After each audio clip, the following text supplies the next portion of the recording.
मुल्ला नसरुद्दीन पर अदालत में मुकदमा था। उसने गांव के सबसे सीधे साधु आदमी को लूट लिया। मजिस्ट्रेट ने कहा कि नसरुद्दीन थोड़ी तो शर्म खाते, तुम्हें गांव में कोई और लूटने को ना मिला। ये सीधा साधा आदमी, ये जो गांव का सबसे सीधा साधा आदमी, ये एक नमूना है सतयुग का। इसको तुमने लूटा। नसरुद्दीन ने कहा मालिक आप भी क्या बात कर रहे हैं, इसको मैं ना लूटूं तो किसको लूटूं? यही भर लुट सकता है इस गांव में, बाकी तो सब पहुंचे हुए लोग। मेरे सामने एक जोशी रहते थे एक गांव में, जिसकी गांव में कोई भी कुंडली ना मिला सके विवाह इत्यादि के समय, वो उसकी मिला देते थे। मैंने उनसे पूछा कि आप गजब के जोशी मालूम होते, क्योंकि मैं देखता हूं आपके पास सिर्फ ऐसे ही मरीज आते हैं जिनका कहीं इलाज नहीं, जिनकी कोई कुंडली मिला नहीं सकता। सब ब्राह्मण कह देते भाई इनकी कुंडली नहीं मिलती, ये विवाह नहीं हो सकेगा। उन्होंने मुझसे कहा आपसे क्या छिपाना, जो फीस चुकाने को राजी, हमें क्या लेना देना कुंडली से, हम मिला ही देते। फीस चुकाने को राजी होना चाहिए, फीस हमारी ज्यादा है। जहां दूसरे 1 रुपए में मिला देते, वहां हम 5 में मिलाते, मगर हम ऐसी मिला देते हैं जिनको कोई दुनिया में ना मिला सके। मिलाना अपने हाथ में, फीस चुकनी चाहिए, हमें लेना देना क्या है। और फिर वो कहने लगे कि जिनकी कुंडली मिल मिल के भी विवाह होता है वे भी कहां मिल पाते, तो झंझट में पड़ने से सार भी क्या है। कितनी तो कुंडली मिल मिल के विवाह होते दुनिया में, सभी विवाह कम से कम इस देश में तो कुंडली मिल के ही होते, मगर कौन मिल पाता है। पति पत्नी में ऐसी कलह चल रही, इससे सारी कुंडलियां गलत सिद्ध हो चुकी हैं, फिर भी तुम्हें दिखाई नहीं पड़ता। पति पत्नी में सिवाय कलह के कुछ भी नहीं हो रहा, चाहे कुंडली कितनी ही मिली हो, मिलन कहां है। तो मैंने कहा ये बात तो मुझे भी पसंद पड़ी, तो फिर हर्जी क्या है, 5 रुपए अपने को भी मिल गए, इस बेचारी की भी झंझट मिटी, इसकी भी कुंडली मिल गई, हमारा भी फायदा है, इसका भी फायदा, फायदा ही फायदा है, नुकसान कुछ मालूम होता नहीं। मुल्ला नसरुद्दीन एक दिन बाजार से अपने गधे पे बैठा जा रहा है तेजी से। किसी ने पूछा कि नसरुद्दीन बड़ी तेजी से जा रहा है, कहां जा रहा है? उसने भाई गधे से पूछ लो, क्योंकि ये गधा बड़ा जिद्दी है और बीच बाजार में बद्ध करवा देता है। अगर मैं इसको बाएं ले जाऊं तो नहीं जाएगा, और जहां इसने बाजार देखा, लोग देखे, फिर तो ये बड़ी अकड़ में आ जाता, बड़े तैस में आ जाता। तो पहले जब नया नया लिया था तब तो मैं ये भूल कर लेता था कि इसको जहां ले जाना वहां ले जाने की कोशिश करता था। उसमें गांव में हंसी होती, बाजार में लोग कहते अरे मुल्ला तुम्हारा गधा और तुम्हारी नहीं मानता, और जितनी मेरी बद्ध होती उतना ये अकड़ता जाता। अब मैंने एक तरकीब सीख ली, जैसे ही बाजार आया कि मैं उसे छोड़ देता हूं लगाम, चलो बेटा जिस तरफ जाओ वहीं मुझे जाना है, अब देखें कि कैसे तुम बगावत करते हो। मुल्ला नसरुद्दीन एक दिन छाता लेके बाजार की तरफ जा रहा था, बीच में पानी आ गया, तो उसके साथी ने कहा कि नसरुद्दीन छाता खोल क्यों नहीं लेते? उसने कहा छाता खोलने से कोई सार नहीं, छाता टूटा हुआ और छेद ही छेद। तो उसने कहा कि तो फिर इसको बड़े मियां साथ क्यों लिए फिर रहे? तो मुल्ला नसरुद्दीन ने कहा मैंने सोचा कौन जाने पानी गिरने लगे। ऐसी हालत है अंधविश्वासी की। छाता है, काम का नहीं है, कोई हर्जा नहीं, मगर छाता जैसा तो दिखाई पड़ता ही है कम से कम, कौन जाने पानी गिरने ही लगे। तुमने उस स्त्री की कहानी तो सुनी ना, जिसने चूड़ियां खरीदी थी नहीं, और महीने भर चटकाती फिरी, बजाती फिरी, मगर किसी ने ना पूछा, तो उसने अपने घर में आग लगा ली। और जब छाती पीट पीट के खूब हाथ हिला हिला के चिल्लाने लगी कि बर्बाद हो गई बर्बाद हो गई, तब एक स्त्री ने उससे पूछा कि भाई और तो सब ठीक है, बर्बाद तो तू हो गई, मगर चूड़ी कब खरीदी? उसने कहा ना समझ, अगर पहले ही पूछी होती तो घर में आग क्यों लगती। मुल्ला नसरुद्दीन चला जा रहा था रास्ते से, नुमाइश भरी थी, भीड़ भाड़ थी, पहने चूड़ीदार पजामा और अचकन और गांधीवादी टोपी, और बिल्कुल पहुंचा हुआ भगत मालूम हो रहा था। एक सुंदर सी स्त्री दिखाई पड़ गई, अब बूढ़ा हो गया और कहता है जगत इत्यादि सब माया है, मगर जब एक सुंदर स्त्री दिखाई पड़ जाए तो ऐसे सिद्धांतों की बातों में कौन पड़ता है। एक धक्का दे लेने का मन हो ही गया, मन ही तो है, धक्का दे दिया। उस स्त्री ने भी चौंक के देखा, उम्र होगी कम से कम उसके पिता के बराबर मुल्ला नसरुद्दीन की। कहा कि शर्म नहीं आती, बाल सफेद हो गए। मुल्ला नसरुद्दीन ने कहा कि भाई बाल तो सफेद हो गए मगर दिल अभी भी काला, और धक्का बालों ने थोड़ी मारा, धक्का तो दिल ने मारा। एक आदमी ने मुल्ला नसरुद्दीन के द्वार पे दस्तक दी, उसकी पत्नी भी उसके साथ थी। मुल्ला ने दरवाजा धीरे से खोला, जरा सा खोला, बाहर खड़ा मित्र भी हैरान हुआ, मित्र से ज्यादा हैरान तो उसकी पत्नी हुई, क्योंकि मुल्ला बिल्कुल नंगा था। हैरानी की बात इतनी ही नहीं थी कि नंगा था, क्योंकि अपना अपना घर है, कोई नंगा रहना चाहे क्या अड़चन। एक टोप भी लगाए हुए था, अब नंगा और टोप लगाए, ये और एक हैरानी की बात थी, पत्नी से ना रहा गया। पत्नी ने कहा और तो सब ठीक है, आपका घर है, आपको जैसे रहना और रहें, मगर ये टोप। मुल्ला ने कहा ये ना पूछो, इसके पीछे भी राज है। उसने कहा आप बताई दो, नहीं तो ये जिज्ञासा हमें खाए जाएगी, रात भर सो भी ना सकेंगे। मुल्ला ने कहा नंगा इसलिए हूं कि इस समय घर मुझे मिलने कोई आता ही नहीं। तो फिर टोप क्यों लगाया? तो उसने कहा कि कभी भूल चूक से कोई आ ही जाए, इसलिए। मुल्ला नसरुद्दीन से उसका एक मित्र कह रहा था कि कुछ लोगों से मैं बहुत परेशान हूं, आ जाते हो बहुत बोर करते, पड़ोसी हैं उनसे छुटकारा भी नहीं होता, शिष्टाचार बस उनको सुनना भी पड़ता है, और ऐसा बोर करते हैं, और वही वही बातें सुना चुके बहुत बार। तुम्हें मैंने कभी किसी से परेशान नहीं होते देखा, राज क्या है? मुल्ला ने कहा इसका एक राज है, मैं हमेशा अपनी टेबल के पास एक छड़ी और अपनी टोपी रखता हूं। छड़ी और टोपी से क्या होगा? उस आदमी ने पूछा। रखे रहो छड़ी टोपी, जिसको सताना वो सताएगा। उसने कहा इतना आसान नहीं, जैसे मैं किसी आदमी को आते देखता हूं जल्दी से टोपी लगा के छड़ी उठा लेता हूं। उस आदमी ने पूछा मैं फिर भी नहीं समझा, इससे होगा क्या? टोपी लगा के छड़ी भी उठा लोगे? उसने कहा तुम समझे नहीं, बात सीधी साफ, इसके पीछे गणित है, इसके पीछे चाल है, इसके पीछे कूटनीति। वो आदमी पूछता है कहीं जा रहे हैं, कहीं से आ रहे हैं? कोई छड़ी और टोपी लगाए बैठा है, खड़ा है, तो कहीं से आ रहे हैं कहीं से जा रहे हैं? तो मुल्ला कहता है कि अगर देखता हूं कि आदमी काम का है तो कहता हूं बाहर से आ रहा हूं, बैठिए विराजिए। और देखा कि आदमी बेकाम है, बोर करेगा, तो कहता हूं बाहर जा रहा हूं, नमस्कार। मुल्ला नसरुद्दीन की पत्नी कई दिनों से बीमार चल रही थी। डॉक्टर इलाज कर करके थक गए थे। सबसे बड़े डॉक्टर को बुलाया। उसने कहा कि मैं दुखी हूं नसरुद्दीन, कुछ किया नहीं जा सकता, बीमारी संघातक, पत्नी तुम्हारी अब दिन दो दिन बच जाए तो बहुत, मैं अत्यंत दुखी हूं, कुछ किया नहीं जा सकता। नसरुद्दीन ने उसकी पीठ ठोंकी और कहा कि नहीं नहीं, छी छी, आप दुखी न हो, अरे जब 30 साल सह लिया तो 2 दिन और सह लेंगे।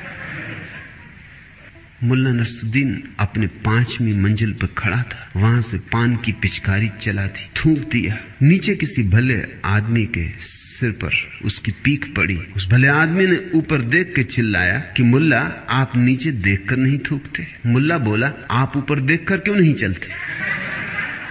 मुल्ला नसरुद्दीन अपने जवान बेटे के साथ बरसात के दिन एक नाले को पार करता था, एकदम छलांग लगा गया। बुढ़ा छलांग मार के उस तरफ पहुंच गया। बेटे ने भी देखा कि जब बाप छलांग मार गया तो अब इज्जत की बात थी, जवान होकर वो छलांग न मारे। उसने भी छलांग मारी मगर बीच नाले में गिरा। उठ के उसने पूछा कि मेरी कुछ समझ में नहीं आता, आप बूढ़े हो गए और छलांग मार गए। नसरुद्दीन हंसने लगा। उसने कहा इसका राज है। उसने खींचा बजा के कलदार खनखनाए। बेटे ने कहा मैं कुछ समझा नहीं। उसने कहा बस पैसा पास में हो तो आदमी में गर्मी होती, जवानी होती, सब होता है। तेरी जेब खाली, गिरे बीच में। मैं तो गिर ही नहीं सकता बीच में, क्योंकि नोट रुपए भीग जाएं।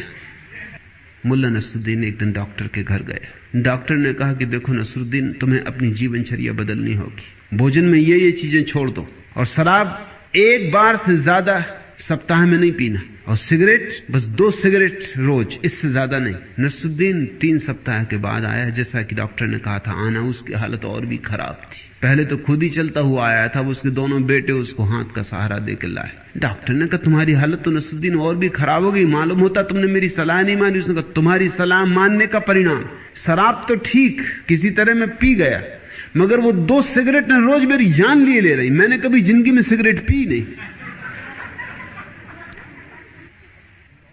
मैंने सुना कि मुल्ला नसरुद्दीन लौट रहा था यात्रा से, हज करके लौट रहा था। जहाज डूबने लगा, पानी का जहाज, पुरानी जमाने की कहानी। बड़ी मुश्किल हो गई, ऐसा तूफान कि सारे लोग बस आखिरी नमाज करने बैठ गए। मुल्ला ने भी आखिरी नमाज की। अब सब जा ही रहा था तो उसने कहा कि हे प्रभु, अगर बचा ले तो सब दे दूंगा। मैंने वो जो 9 लाख की अटारी बनवाई है वो भी दे दूंगा। और लोग भी चौंके सुन के, क्योंकि वो 9 लाख की अटारी तो मुल्ला दीवाना था उसके पीछे। वो दे देगा, उसको दान कर देगा, ये किसी को भरोसा ना आया। लेकिन अब ऐसी कठिन क्षण में परमात्मा को भी लालच लोभ देना पड़ता है। कोई खुशामद यहीं थोड़ी चलती, लोग सोचते हैं वहां भी चलती।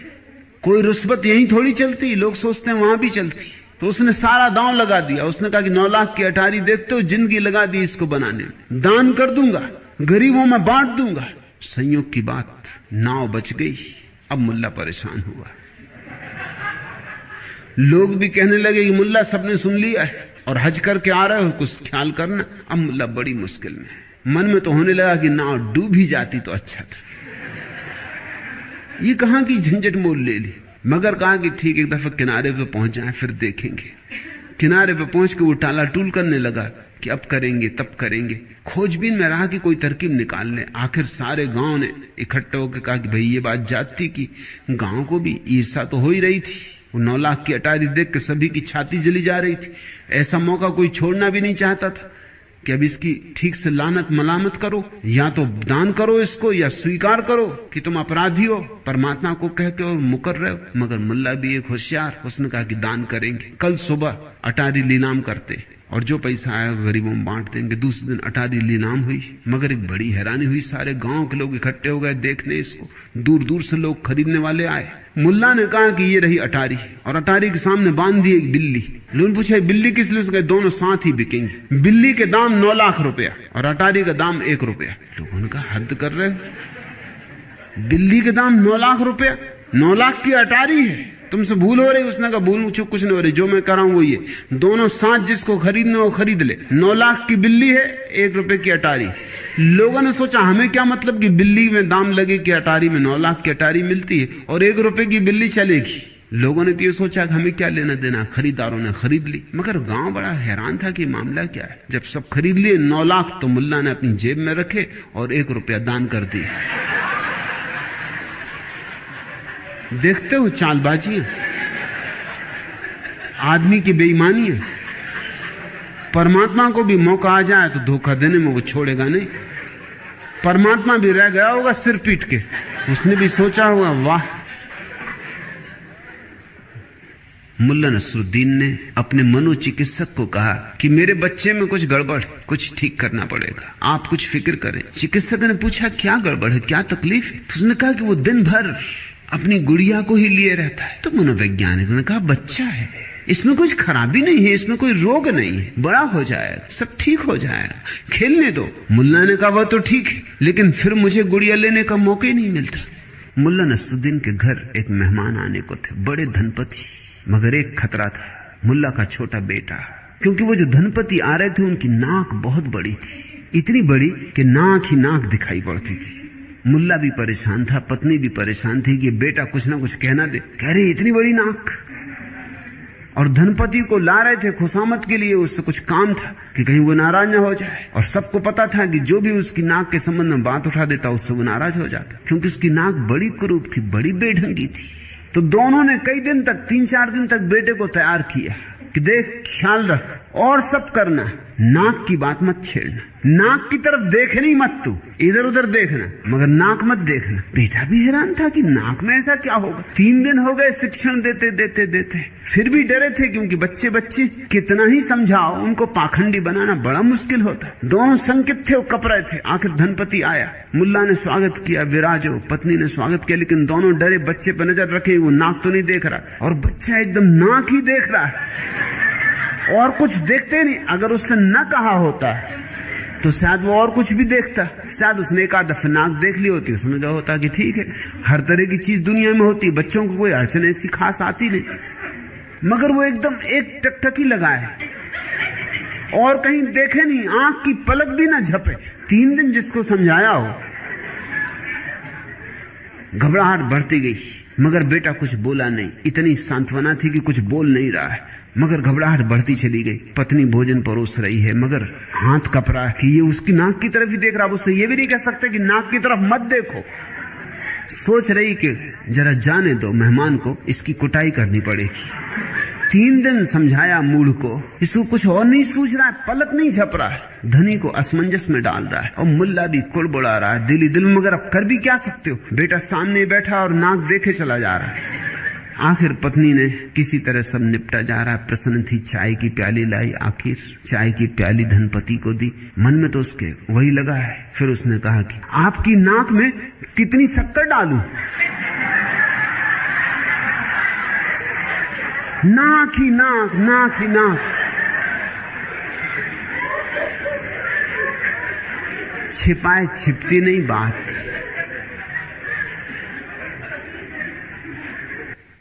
एक गांव के गंवार ने शादी की। शहरी होता तो इतनी हिम्मत नहीं रख सकता था, गांव का गंवार था। पत्नी को लेके चला वापस। घोड़ा गाड़ी थी उसके पास, घोड़ा बीच में अटक गया। उसने एक कोड़ा मारा घोड़े को और कहा कि एक। घोड़ा एकदम चल पड़ा, फिर अटका। उसने फिर उसे 2 कोड़े मारे और कहा 2। पत्नी बैठी बैठी सुन रही थी कि ये हो क्या रहा है। फिर तीसरी बार घोड़ा अटका, वो उतरा नीचे, निकाली उसने बंदूक और घोड़े को वहीं मार दी गोली। धड़ाम से घोड़ा नीचे गिर गया। 2 दफे चेतावनी दे दी, पर्याप्त। अब तीसरा मौका आ गया। पत्नी ने कहा ये तुमने क्या किया? उसने कहा 1। बस फिर उसके बाद 2 की नौबत नहीं आई। एक झील के किनारे मुल्ला मछली मार रहा था। झील के सामने तख्ती लगी कि मछली मारना सख्त मना है, जो भी मछली मारेगा मुकदमा चलाया जाए। मगर ऐसी झीलों में तो मछलियां मिलती, जहां सभी मछलियां मार रहे हैं वहां क्या खाक मिलेगा? दिन भर बैठे रहो बंसी लटकाए, राम राम जपो, कुछ नहीं होता। ऐसी झीलों में मुल्ला बहुत मछलियां मार चुका, कभी कुछ नहीं मिलता। और शाम को जाके मछली वाले से उसको मछली लेनी पड़ती, क्योंकि पत्नी को तो दिखाना ही पड़ेगा कि मार के आए, नहीं तो वो कहे कि दिन भर बर्बाद किया। वो जाता है मछली वालों की दुकान पर, बाहर खड़े हो कहता है भाई जरा मछली फेंक देना। मछली वाला पूछता मछली फेंक क्यों देना, ले क्यों नहीं लेते हाथ में? उसने कहा कि चाहे कुछ भी हो जाए मछली पकड़ सकूं या ना, लेकिन झूठ कभी नहीं बोलूंगा। पत्नी से जाके कहना है कि मछली पकड़ी है, तुम फेंको तो मैं पकड़ लूं, झूठ में नहीं बोल सकता। इधर तो मछलियां ही मछलियां थी, उसने फिक्र छोड़ दी तख्ती की। ऐसे समय में कोई तख्तियां नीमो इत्यादि की फिक्र करता है, कौन पकड़ने वाला देखा जाएगा जब जो होगा। मजे से मार रहा था मछलियां, तभी मालिक आ गया, बंदूक लिए पीछे आके खड़ा हो गया, कहा कि मेरी तरफ देखो। तख्ती देखते हो? मुल्ला ने तख्ती देखी, कहा कि हाँ देखता हूं। तो यहां क्या कर रहे हो? कहा मछलियों को तैरना सिखा रहा हूं। अब और क्या करोगे? तो कांटे में आटा क्यों लगाया? तो उसने कहा मछली बिना उसके तैरना नहीं सीखती, इसलिए कांटे में आटा लगाया, मछली फंसे फिर उसको तैरना सिखा दो। एक साहब बेहद कंजूस थे। एक दिन वे सुबह सुबह उदास सिर झुकाए बैठे थे कि उनके एक दोस्त ने पूछा भाई क्या बात है, क्यों उदास? उन्होंने उत्तर दिया पहले 15 रुपए किलो घी मिलता था और अब 10 रुपए किलो घी हो गया। यह सुनकर दोस्त ने कहा फिर तो तुम्हें खुश होना चाहिए, 1 किलो घी लेने पे 5 रुपए बचेंगे। उन सामने का यही तो दुख है, पहले मैं घी न खा के 15 रुपए बचाता था और अब केवल 10 रुपए बचेंगे। मुल्ला नसरुद्दीन का बेटा घर आया, उसने अपने बाप से कहा कि सुनते हो आज मैंने 8 आने बचाए, बस में नहीं बैठा, बस के पीछे दौड़ता आया। मुल्ला ने उसको 2 चपत रसीद की, एकदम 2 चपत रसीद की कि उल्लू के पट्टे, अगर बचाना ही था तो टैक्सी के पीछे भागना था, 3.5 रुपए बचते, 98 बचा के आ गए।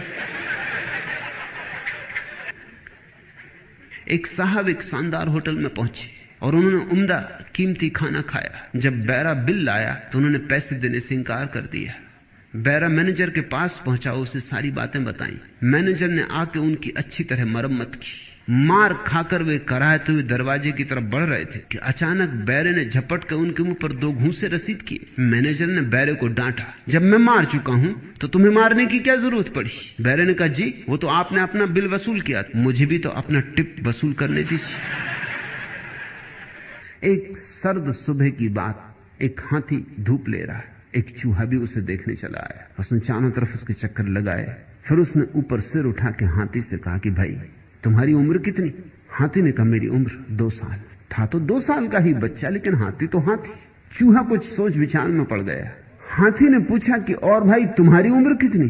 तो चूहे ने कहा कि उम्र तो मेरी भी 2 ही साल है, मगर मेरी तबीयत जरा ठीक नहीं रहती। 2 गधे धूप में खड़े थे। एक गधा बड़ा प्रसन्न हो रहा था, दुलत्ती झाड़ रहा था और लौट रहा था। दूसरे ने पूछा कि बड़े आनंदित हो, बड़े मस्त हो, बात क्या है? सदा तुम्हें उदास देखा, आज बड़े आनंद मग्न हो रहे हो, बात क्या है?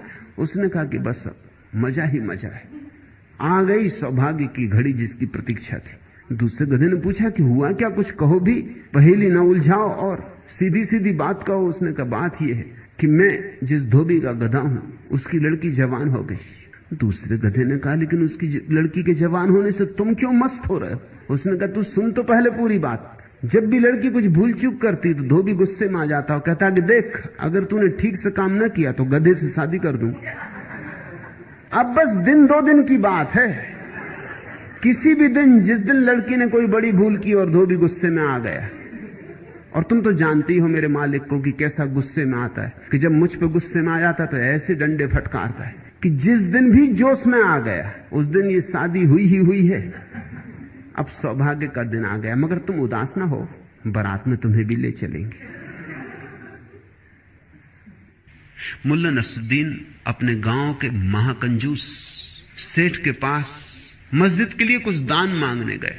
उस सेठ ने कभी किसी को दान दिया ही नहीं था। उसकी यही ख्याति थी कि जीवन में उसने कभी किसी को दान नहीं दिया था। उस पर था बहुत, मगर वो एक से एक तरकीबें निकालता था। एक दफा कुछ लोग दान मांगने गए थे। उन्होंने कहा कि हम अनाथालय के लिए दान मांगते। तो उसने कहा, सुनो, मेरी मां 80 साल की बूढ़ी है और भूखों मर रही, मेरा भाई लंगड़ा है, दाने दाने को मोहताज, मेरी पत्नी बीमार पड़ी है, दवा का भी इंतजाम नहीं। जो लोग आए थे दान मांगने वो तो बड़े हैरान हुए। उन्होंने कहा, आप इतने कष्ट में, हमें मालूम ही नहीं था। उसने कहा, कष्ट में मैं नहीं हूं, मगर मेरी मां 80 साल की है, उसकी मैं कुछ सहायता नहीं करता है। मेरा भाई लंगड़ा है, उसकी मैं कोई सहायता नहीं करता। मेरी पत्नी बीमार पड़ी है, खाट से लगी, उसकी मैं दवा नहीं करता। तो जब मैं अपनों की नहीं करता तो मैं दूसरों की क्यों फिक्र करूं? होंगे अनाथ, मेरे घर में ही काफी अनाथ। बहुत तरह से लोगों ने कोशिश की थी, लेकिन कभी उसने किसी को दान दिया नहीं था। जब मुल्ला उससे दान मांगने गया और मुल्ला ने बड़ी करुण गाथा सुनाई कि मस्जिद बिल्कुल गिरी जा रही और उपासकों के ऊपर किसी दिन गिर जाएगी तो हत्या हो जाएगी और आपके रहते, तो उसने कहा, एक काम कर, मेरी एक आंख नकली है और एक असली, तू बता दे कि कौन सी नकली। अगर तूने ठीक ठीक बता दिया तो मैं दान दूंगा। मुल्ला ने एक क्षण उसकी आंखें देखी और कहा, आपकी बाईं आंख नकली। सेठ बहुत चौंका, लगा तूने जाना कैसे? उसने कहा कि जाना इसलिए कि बाईं आंख में थोड़ी दया ममता मालूम होती, ये नकली होनी चाहिए आंख, असली आंख तो बिल्कुल पत्थर की है, उसमें तो कोई दया ममता का सवाल नहीं। चलती ट्रेन के स्लीपर में ऊपर वाले मुसाफिर की नींद खुली तो झुककर नीचे वाले से बोला, भाई साहब क्या बजा है? 5:05 जवाब मिला। 5:05। थोड़ी देर बाद समझने की कोशिश कर चुनने के बाद उन्होंने फिर पूछा, भाई साहब कितना बजा है? 5:10 जवाब मिला। क्या 5:05? क्या 5:10 लगा रखा है? साफ साफ बताते नहीं कि टाइम क्या है? डांटते हुए ऊपर वाले मुसाफिर ने कहा। नीचे वाले ने अपनी घड़ी दिखाते हुए सफाई दी, भाई साहब जब छोटा कांटा है ही नहीं तो आप ही बताओ, मैं क्या बताऊं? 5:05, 5:10। एक ट्रेन में 2 यात्री साथ बैठे। एक ने पूछा दूसरे से विवाहित जीवन के बारे में, तुम्हें मेरे विचार मालूम? दूसरे यात्री ने कहा, क्या तुम विवाहित हो? पहला यात्री, हां। तो दूसरे ने कहा, तो फिर मालूम। मुल्ला नसरुद्दीन की पत्नी उससे पूछ रही थी, क्या तुमने कभी सोचा मुल्ला कि यदि मेरी शादी किसी और से हो जाती तो कितना अच्छा होता? मुल्ला ने उत्तर दिया, नहीं, मैं किसी व्यक्ति का बुरा क्यों चाहने लगा।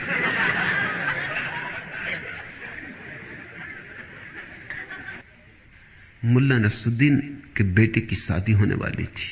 मुल्ला ने उसे एकांत में बुलाया और कहा कि 2 बातें सदा ख्याल रखना, जीवन के अनुभव से कह रहा हूं। अब तू विवाह कर रहा है इसलिए सार निचोड़ तुझे समझा देता हूं। पहली बात, पत्नी को कोई भी वचन दे सदा पूरा कर। फिर मुल्ला कुछ झिझका। बेटे ने पूछा, और दूसरी बात? मुल्ला ने कहा कि अब कहनी पड़ेगी, और भूल के भी पत्नी को कोई वचन मत देना।